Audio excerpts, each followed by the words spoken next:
working on my wagon. Other two cars are fixed, but the wagon needs a few things that I've been putting off. Check engine light goes on and off randomly, depending on how much I idle it. So as you see, it says 1 of 7 codes, and this is something I wanted to talk about because sometimes this stuff gets confusing. So here it says random misfire detected. Right here, system 2 lean, bank 1, that's an important code, P0171. So that one we're going to take note of because that will cause, you guessed it, misfires. Look at that, misfire, cylinder number 3. Now, I was having misfire codes about, I want to say, a year and a half ago, and we had wore out spark plugs in this. Put the spark plugs in, everything was fixed. Now I'm getting these codes, and I believe it was cylinder number 3 back then as well. So system 2 lean, bank 2. So bank 1 and bank 2 are 2 lean, which means oxygen sensors could be reading wrong, but 2 of them to fail on bank 1 and bank 2, very unlikely. Or it's getting air from somewhere else that's not going through the mass air meter, and it's causing the cylinders to lean out.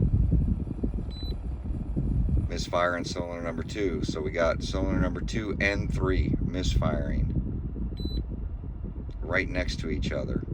Random misfire detected. And that's it. So what I'm going to look for is vacuum leaks. Vacuum leaks will cause this. This one needs a few things. This one needs a valve cover gasket, which could set the P0171 and the P0174.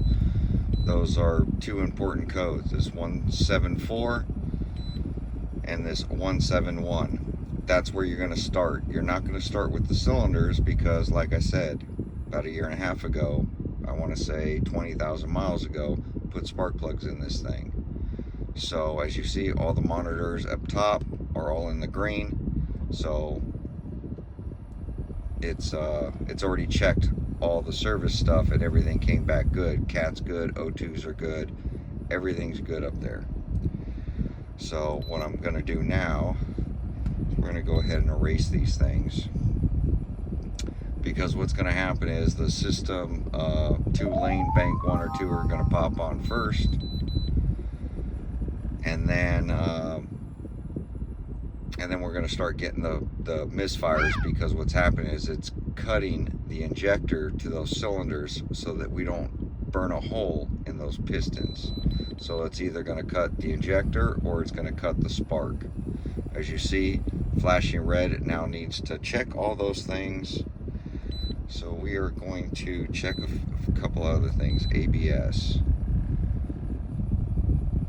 Make sure no codes are stored, because sometimes when the batteries die in these BMWs, they'll set codes. So there's no codes in that one. Let's check safety restraint system. That's our airbag system. Seat occupancy has a code in there. So we're going to go ahead and clear that code out of there. It's probably going to want me to turn off the car. See if that code's still there. No, it went away. Nice. So let's go to enhanced. See if there's anything in there like battery died or any of that stuff.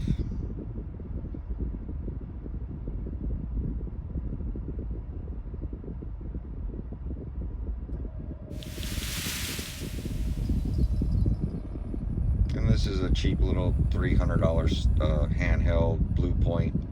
It's the lower end of Snap-on, just my little handheld I carry around with me.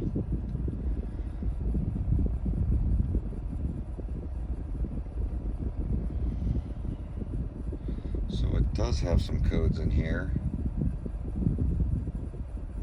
Lambda control, tolerance, bank 1. Burning fail, cylinder number 2. Burning fail, cylinder number 6. Same thing. lambda control tolerance bank 2, so bank 1 and 2.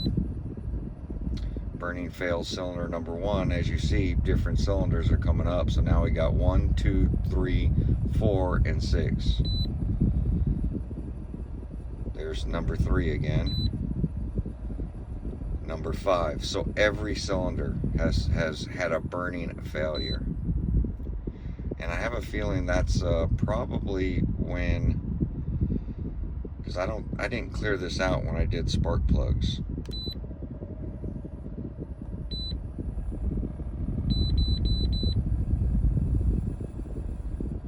So let's see if if any of this stuff comes back. So what I'm going to do is I have a valve cover gasket to replace. That will, if your oil dipstick is O-rings on it's bad, will cause cause the P0171 and P0174. Valve cover gasket could cause it. Oil cap being left off while it's running can cause it. So there's several things that could cause it. There's also some evacuation tubes like EGR. They're not even, they're ventilation tubes that go from the valve cover to some solenoids underneath the intake manifold. I believe I have some of those tubes. They do crack, especially the one that goes from one of those valves to the oil dipstick. It's where it returns the crankcase oil.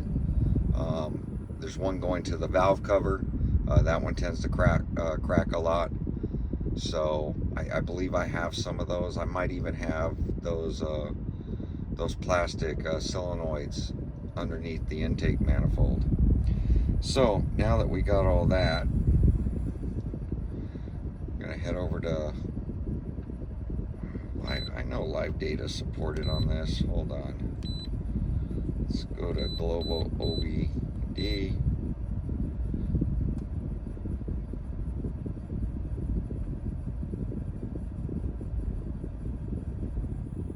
Let's get back into the right computer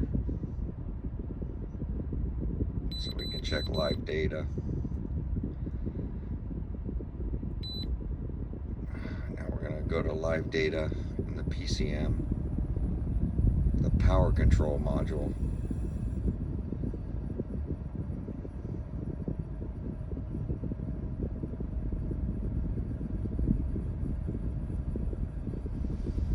So fuel system. I want to look at short-term fuel trims.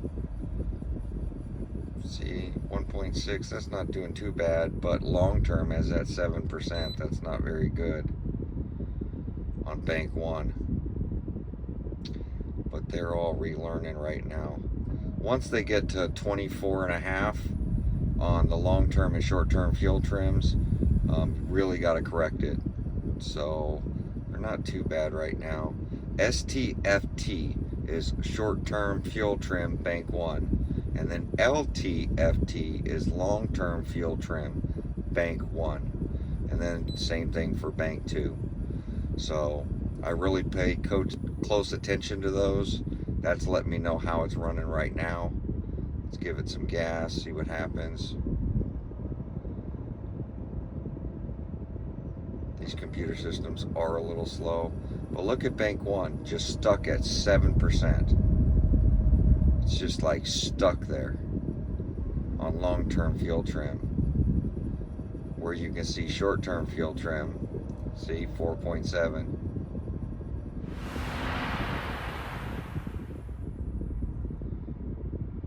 So long-term fuel trim is having to add a bunch on bank 1 and bank 2. So to keep that correction, because if you add the long-term fuel trim to what the short-term fuel trim is doing, we're still within range, but not very good. Spark advance, map sensor. You want to rev this thing up and make sure that the mass airflow sensor is reacting, and it should react quick, and it is. Throttle position sensor reacting with the throttle pedal too. nice and quick, goes to 0. So at idle, air status is off. That's something that only happens in the morning. And that's it. There's our O2 sensor, bank 1 sensor 1. As you see, it's very, very responsive.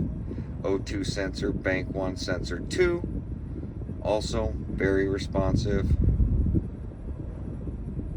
You see that short-term fuel trim was -16.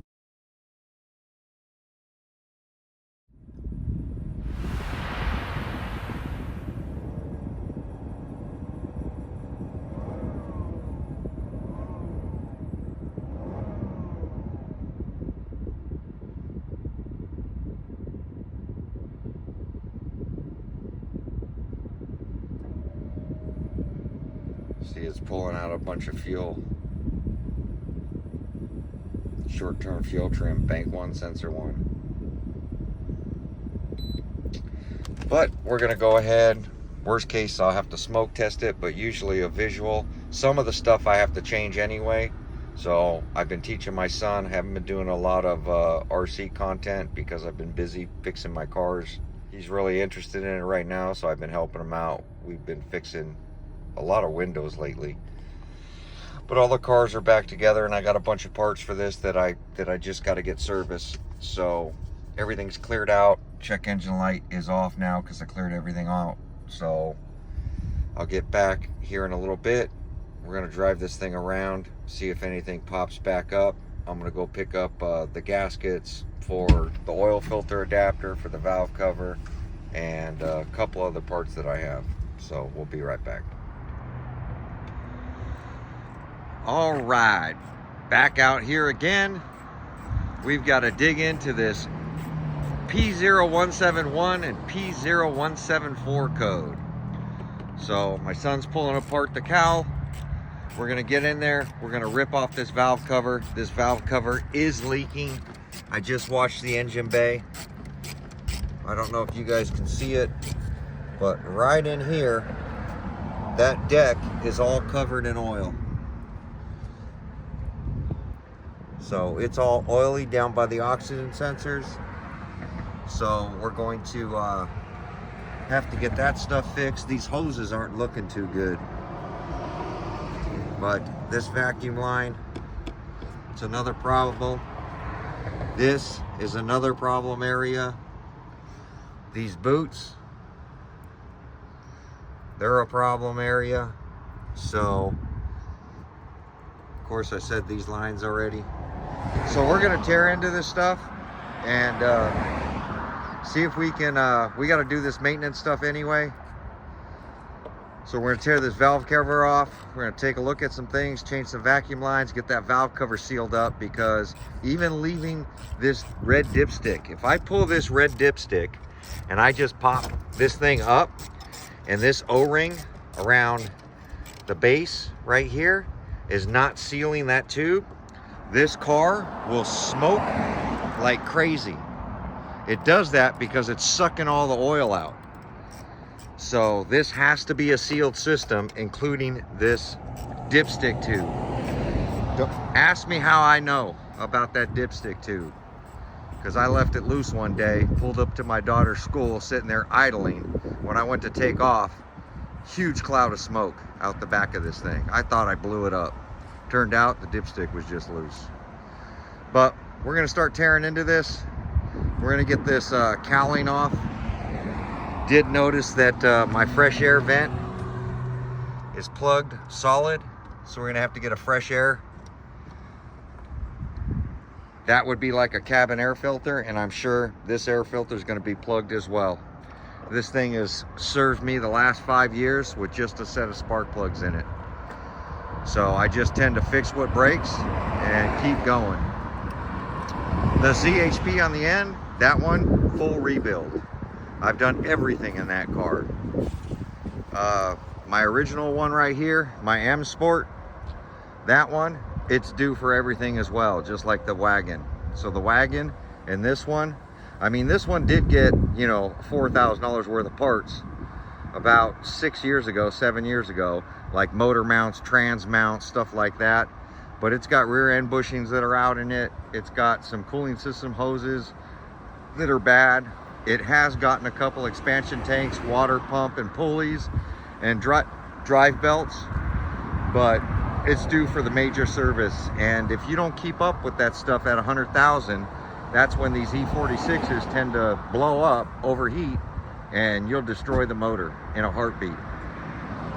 That'll make them unreliable. But as long as you do the maintenance and follow the maintenance schedule, these things are just like a 2JZ. They'll run forever. And they'll be worry-free as long as you can take care of them. So we're gonna get on this thing. We're gonna pull this cowl apart. We're gonna get to this valve cover. You gotta pull that cowl apart because the valve cover sits well behind up into the windshield. So we gotta get all of this out of the way so that we can get to it. Then we'll pull these covers, pull the coils, get everything out of there. I think these are 10 millimeters. So we're gonna get all this stuff out of the way, and we'll be back in a little bit. Yep, it's hot.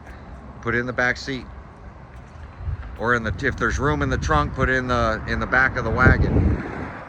So as you see, with that removed, you can get to everything. So you're gonna need a 10 millimeter so that you can take these off, and then a pick to pop these caps off, and there's 10 millimeters in there as well. So a pick or a screwdriver to pop that off, and don't lose these caps. 2 of them are already gone.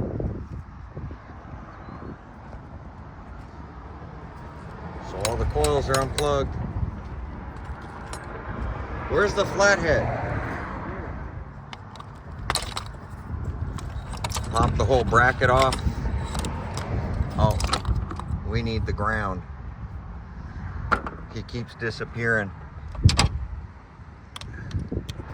So let me get this wire off so we can flip our coil wire to the other side. That's what this is. This is our battery cable. We're just gonna keep that up because that goes under the intake over there. All right, coil harness is flipped out of the way. Working on coil bolts. So, and just remember, there's a ground on each end. You hitting my arm. Ground here, ground there, none in the center. You see that? You see it? Ground, ground over there. They got to go back on.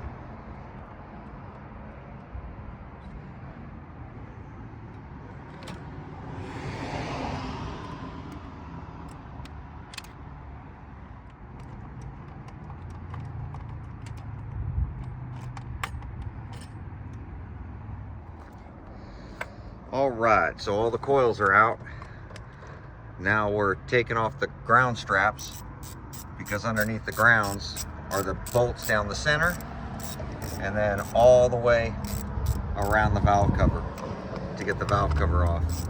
But you can see a little bit of oil, and there's oil down in the galley, or it's not down the spark plug hole yet, it's just on this top of this galley. Just need to make sure that this valve cover is not cracked, because that's a common problem with these plastic valve covers, is that they'll crack in between here. So we'll check it once we get it off and apart. Hopefully it's not cracked. If it's cracked, we're dead in the water for today because I don't have a valve cover. But you can see the one coil that I had to replace last time because one coil was bad, and then we put all new spark plugs down in those holes. But the spark plugs are still in there. Nice and clean down in there still. So it didn't get to the tip of these coil boots. You can see the one new boot, and then all the other ones are old. He's crying because it's hot. Yeah, I see the tears. He says it's too hot. What about that? It's not hot at all. It's hot.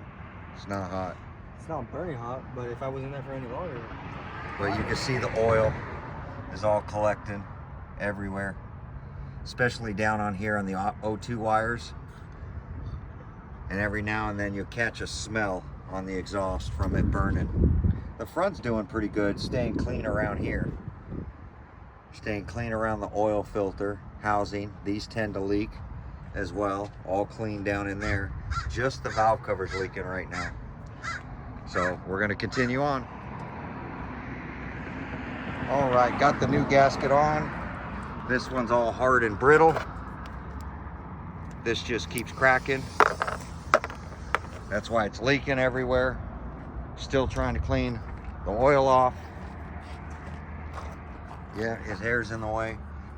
Still trying to clean all the oil off.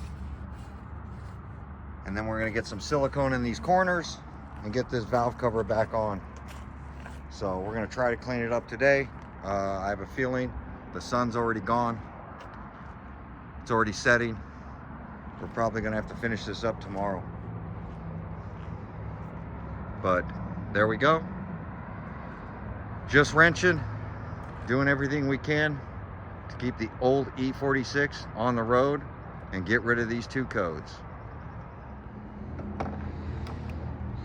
All right, so it's dried overnight. We're gonna go ahead and stick the coils back in this thing, fire it up, and make sure nothing leaks and everything is working okay. The problem areas are up here in this corner, around the cams. Not a big fan of the blue gasket, but Felpro, that's all they had. And hopefully the valve cover's not cracked down the center anywhere. I looked for cracks, didn't see anything, but we'll see today. We'll be back. All right, so we got the wires put up. The oxygen sensor wires are all clipped back in. All the coils are plugged in, all the coils are in. Our grounds are on. Now we're just gonna run it before we close everything up, just to make sure we don't have any oil leaks.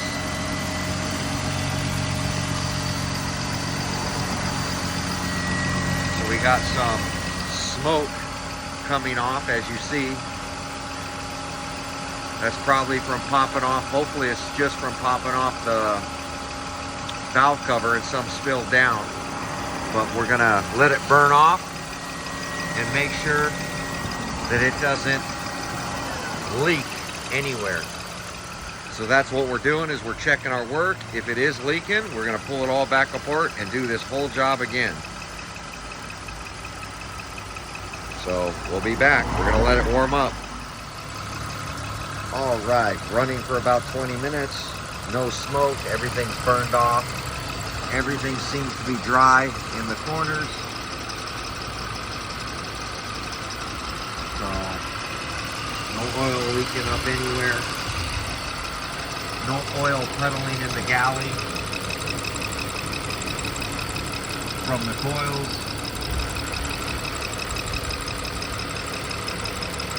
We had oil puddling in here previously.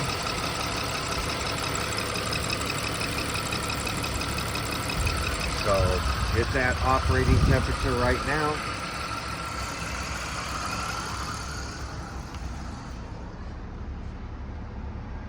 Full operating temperature. No warning light. We will scan it to see if there's a code that's in there but hasn't turned on the light yet. So we're going to turn this thing off. We're going to put our fresh air duct, put all the covers back on. We're going to go drive it on the freeway and make sure everything's good. But that'll do it. Like, comment, subscribe. We'll catch you guys on the next video. Fix any vacuum leak. You can smoke test by adding smoke here, see where it's leaking out. You can smoke test the air inlet tube, but I knew that this valve cover gasket was leaking from when I did the spark plugs. So just showed you a video on changing the valve cover. We are back from our test drive. Valve cover is sealed up, but we still have lean bank 1, lean bank 2, and misfire in cylinder number 6.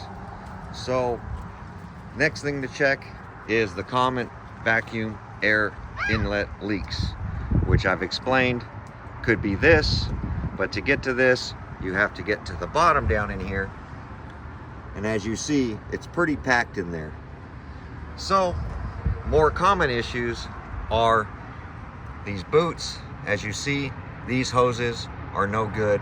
This one actually is deteriorated and broken. So we're gonna end up changing. You can see somebody's added tape to the end. They added tape here because these are literally no good. So we're gonna go ahead and change these out, both of these. The other thing is, you gotta inspect your boots. Common fail point is right here, because people pull on these and rip these boots. But after further inspection, look at that. That 100% is an air leak. So this boot right here is no good. It's also got other cracks going on. You normally stretch this open because you can't really see it when it's not, but look right here. You see the other crack forming? When it's resting, you can't see anything. When you pull it apart, all the cracks open up. So this boot, which is the upper boot, people pulling on and off the air cleaner constantly, these boots will crack and rip. This one is no good, so we know we're going to be changing these boots. Next thing we're going to do is pull off the DISA valve, and we'll inspect it while it's out, because I don't think this was the one we changed the DISA valve on. We changed it on the ZHP. It was rattling real bad, but while we have this one out, we will inspect it, get the DISA valve out of the way, and then we can get to the throttle body clamp to get this lower boot off. We're going to change upper and lower while we're in here, and then those vacuum lines. Then we're going to put it back together without touching any of the evap stuff, and we're going to see if that fixes our issue. As of right now, lean bank 1, lean bank 2 codes still pop back on. So we're going to continue our search. Another thing you can do, like I said, is smoke test, but if you don't have a smoke machine, best way to do is take them off and inspect them. As you see on these grids, you would have to take this line off, just bend it left and right, and see if they're cracked. They normally crack in between these grooves, just like the boots do. So we're gonna finish tearing this down. We'll be right back. All right, so now we're gonna take out the DISA valve so that we can get to the clamps on that bottom tube.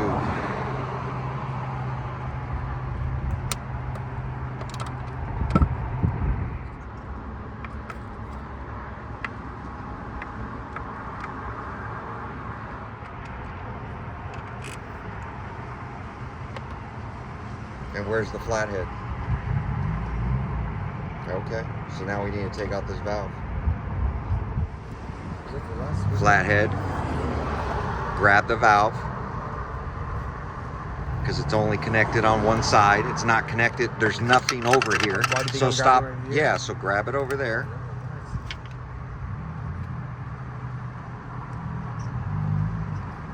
Twist it, you're just running it into it. There? Yes. Look at all that crud on there.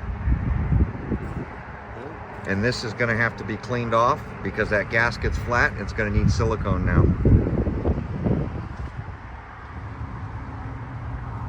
So now we can get to this upper clamp. So let's take off that upper clamp. This hose just goes right in here. This hose got to be replaced.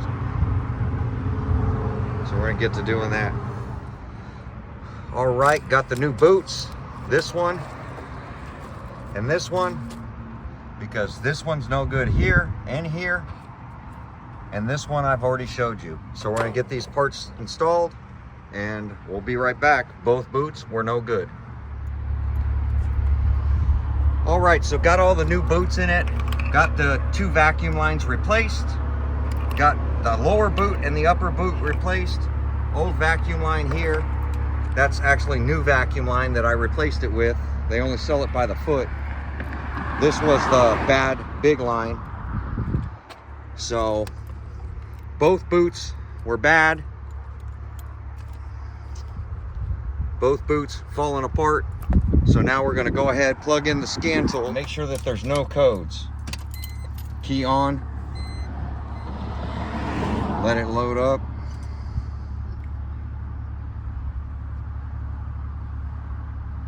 That way, if there's a problem on something we did, it'll pick it up right away. 2001 2.5 automatic. No DCT power codes.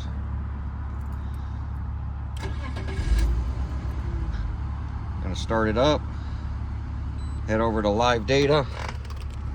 We're gonna let everything relearn.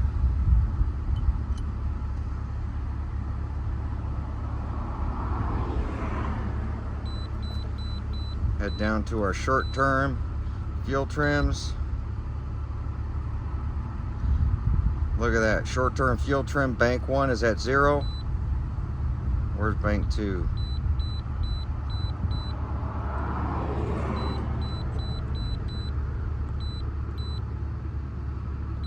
Short-term fuel trim, bank 2 at 0 to 6.3.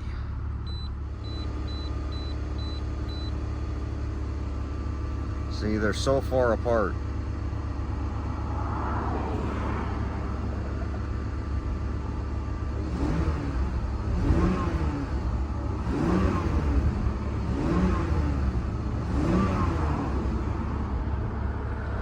Let it idle and see what it's going to learn to. Look at that. It's only at 3.9 and 4.7 on long-term learning. But remember, this one was stuck at 7%. Long-term fuel trim bank 1 was stuck at 7%. Now it's at 4.7. So we know that there is a correction, and we can see it's adding a bunch of fuel now because it's not getting all that unmetered air. The oxygen sensors are telling it needs more fuel. Before, these were close to 0, the short-term fuel trim bank 1 and bank 2. Now it's adding, it's correcting. So it's no longer going to have a lean condition. What's going to happen is this long-term fuel trim is going to, the percentage is going to go up. So every time we base start it, it's going to be where it needs to be. Look at that, 14.1% correction, 10% correction on short term. So we're going to let this run a little bit. We're going to go drive it around and see if we get any warning lights, and see if we need to move on to the evaporator system. Right now it's looking like our air inlet tubes were the main issue. And I did add a little bit of silicone in there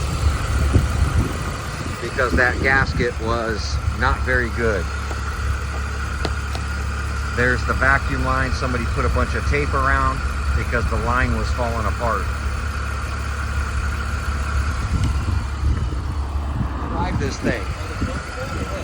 There is no codes. We have to go drive it.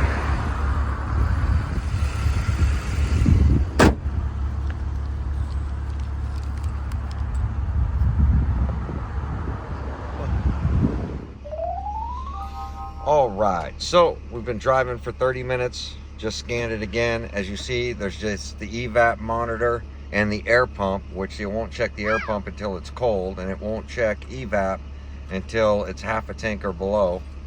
So, and no powertrain codes are popping back in. About 35 minutes of driving.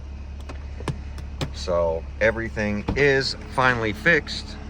It was those boots. Probably a combination of everything. It's just a part of servicing an E46.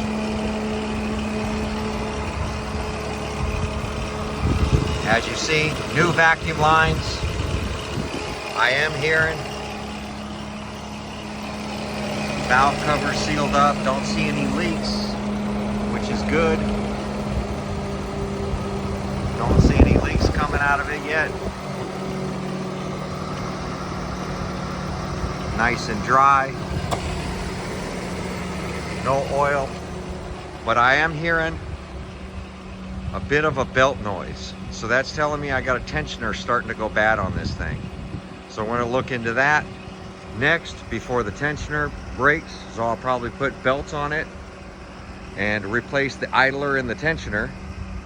But for the most part, it's all done. It's all fixed. No more check engine light. So for under $200, we were able to fix our E46 wagon and live to fight another day. But there we go. Hopefully these videos have helped you. Take things one at a time. And like I said, look for vacuum leaks. Air is getting in somewhere. So luckily we only had to do a couple of things. One, seal up the valve cover because it was leaking oil. And then the other one was the air inlet boots.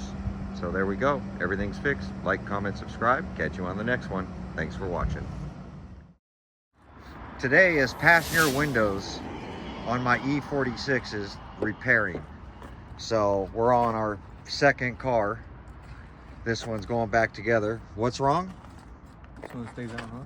Yeah, that goes into the door, except these need to be on the other side of it. Yeah.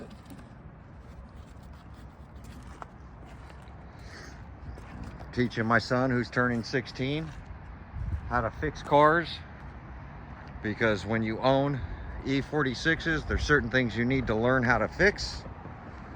We already showed the DISA valve. Now we're on to window regulators. What happens is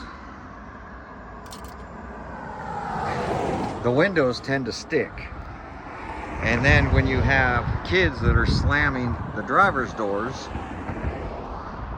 this one just got a driver's door. When the kids were sitting in the back doors, constantly the back doors were breaking regulators. Now that they don't sit back there, they're breaking passenger ones because they'll slam it really hard and things will move around, and then when you go to move the window, it will snap. Or from sitting, this channel, the glass will get stuck to it, and the first time you go to roll it down, it'll yank on the cable and snap the cable. So keep your channels clean. Use factory window regulators, not aftermarket, and they'll still break, but just not as much. And don't let your windows sit up. I constantly roll the windows up and down, and I clean the channels when I clean the car. So silicone spray, any of that in the window channel will stop the windows from shattering. So I went to the junkyard again today and pulled out some window regulators. This one is a defective one, is bad. Shouldn't say defective. That one's bad. You see pieces everywhere. Is that red piece? Yep. So this red piece had broken off the glass on one side, and the window was getting cocked. It was making noise. So I tend to grab these at the wrecking yard too, because you'll have to change out the hardware sometimes. So that will slip. That goes on the glass, and the glass slips down in here, and the red piece locks into here, and you tighten down the bolt onto this. So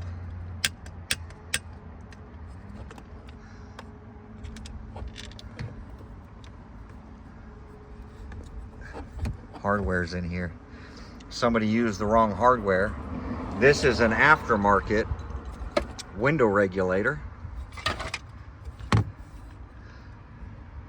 So I'm glad I didn't have to use this one. This one is actually no good too, because the other piece is not here. It's supposed to have this piece, supposed to be attached right there. So both of these window regulators are junk. So buy factory. And that happens when the glass comes loose. So still getting the E46s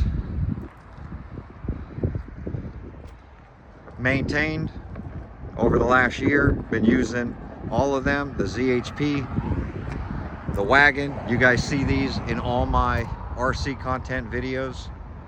My son will be driving one of these this year, and then my daughter will be driving the other one by next year.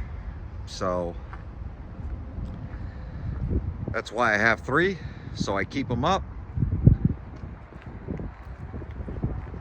And that's what we're doing today. While there's plenty of E46s in the wrecking yard right now, I'm just grabbing all the parts that I can to get these things put together normally. So, little update. Window regulators on an E46 is a common issue. Passenger side front doors, and usually driver side front doors. Back doors, because you're not using them, as long as you keep them clean, they won't break. There you go. Like, comment, subscribe. Catch you on the next video.